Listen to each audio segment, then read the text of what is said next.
Porque assim, a gente acreditar que a gente tá vendo que os outros países já estão falando sobre o que acontece, sobre a ação do Trump e tudo mais, mas não tem não me parece ter assim, uma comoção grande de todo mundo, né? Até aqui no Brasil a gente viu o governo condenando e tudo mais, mas é isso, ali é uma letrinha, né? É uma publicação. Então, basicamente, está dizendo que provavelmente nada acontecerá com o Trump, né? Porque não tem como acontecer. Porque nada aconteceu com o Putin. Nada aconteceu com a Rússia, nada acontece com a China, nada aconteceu com o Azerbaijão, nada aconteceu com Ruanda, que invadiu o Congo. Não vai acontecer nada com o Trump porque nada acontece mesmo. Com ninguém. Ponto final. Não tá acontecendo nada no Sudão, não tá acontecendo nada em lugar nenhum do mundo.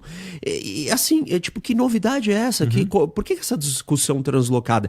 Se a gente fosse discutir isso, assim, e a gente falar do assunto e listar os pontos de problema do assunto, e um dos pontos a gente virar e falar, e também tem a questão do direito internacional. Eu até entendo.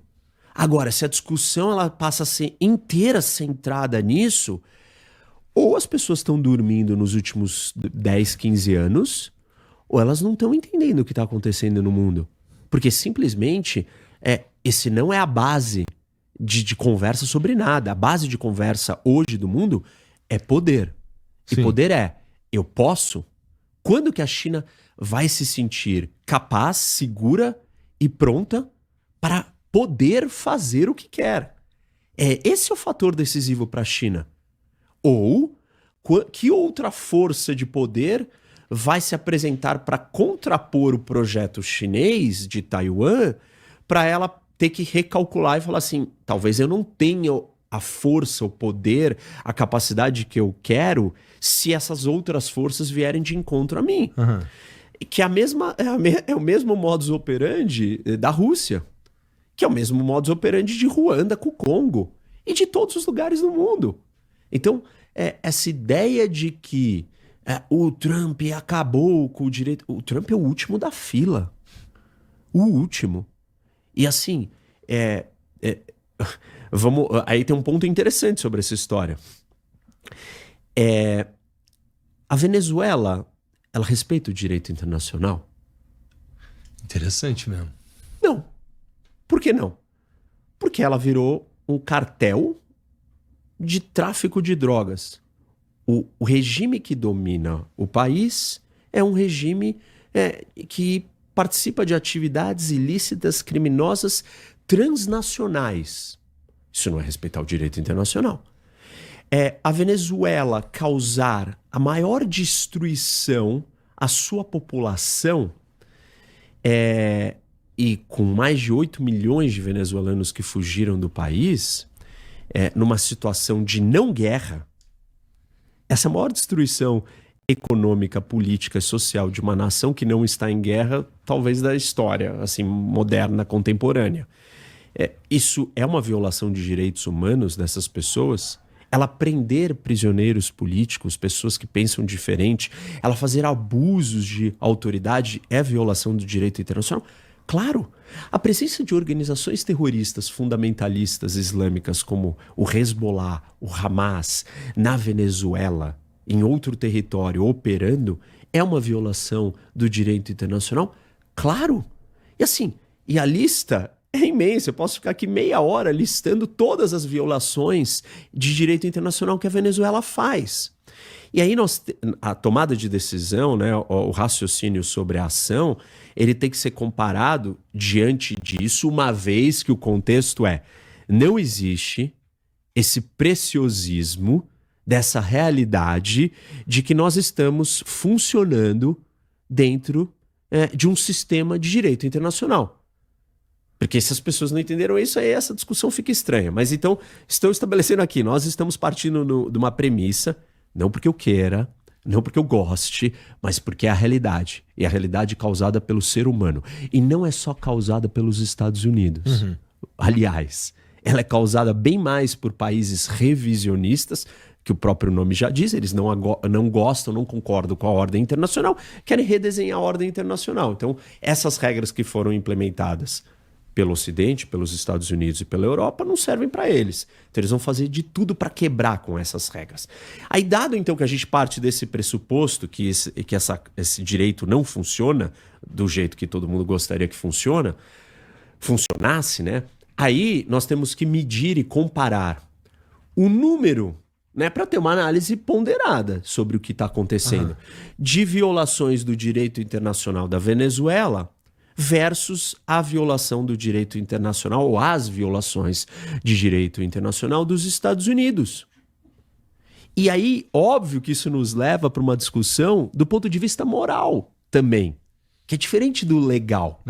Supostamente a gente acha que o legal ele anda junto com o moral, mas nem sempre.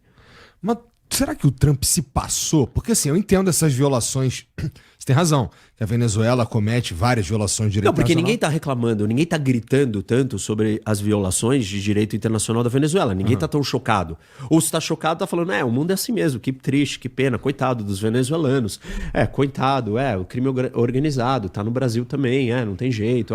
O Hezbollah tá lá, tudo bem, né? O terrorismo tá em todo lugar.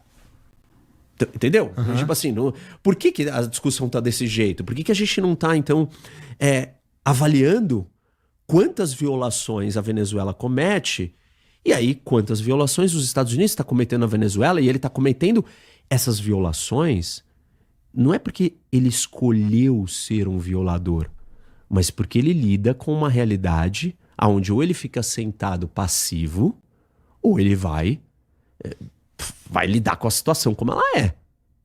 Que é, eu vou me proteger, eu vou me defender, eu vou acabar com os problemas criados por esse grande violador do direito internacional que é a Venezuela. E assim, eu não estou dizendo que essa é a escolha, que os motivos do Trump têm a ver com o ponto de vista moral, mas é inevitável que quem está de fora analisando o peso de uma ação de alguém que viola os direitos humanos no nível que a Venezuela viola, o direito internacional, e uma ação do governo do Trump que violou o direito internacional, ela tem que ser avaliada, uma das avaliações dela é do ponto de vista moral. Quanto vale a vida do Maduro, capturar o Maduro ilegalmente, né, ou ilegalmente, de fato, né, versus só os 8 milhões de venezuelanos que tiveram que fugir do seu país. Por que que se vale proteger e manter intacto o princípio do direito internacional pelo Maduro e a sua esposa, em detrimento do princípio do direito internacional para milhões de venezuelanos e de pessoas do mundo todo? Isso não, eu não estou tomando lado aqui, eu estou colocando um raciocínio muito simples. Que vale para o cara que está usando o direito internacional como argumento. Isso. Eu sei que tem gente que está usando o direito internacional como uma ferramenta retórica para defender a sua ideologia política, a sua paixão da sua turma. Algumas pessoas jamais vão dizer que a Rússia violou o direito internacional ao invadir a Ucrânia, mas estão prontas para apontar o dedo para os Estados Unidos quando foi lá e capturou o Maduro. E aí, óbvio, essas pessoas, essa conversa não é para essas pessoas, elas não estão tendo uma conversa real sobre o que está acontecendo. Mas aquelas pessoas que querem aplicar os princípios de forma correta em todas as situações, elas precisam se ater à realidade como ela é. E não está pronta para ter uma reação desproporcional com uma violação do direito internacional, que tem que ser colocada dentro de um contexto de todo mundo está violando o direito internacional, e não comparar com a violação do que essa violação gera, ou rebate, ou confronta do que o regime do Maduro fez de violações. Mas a gente também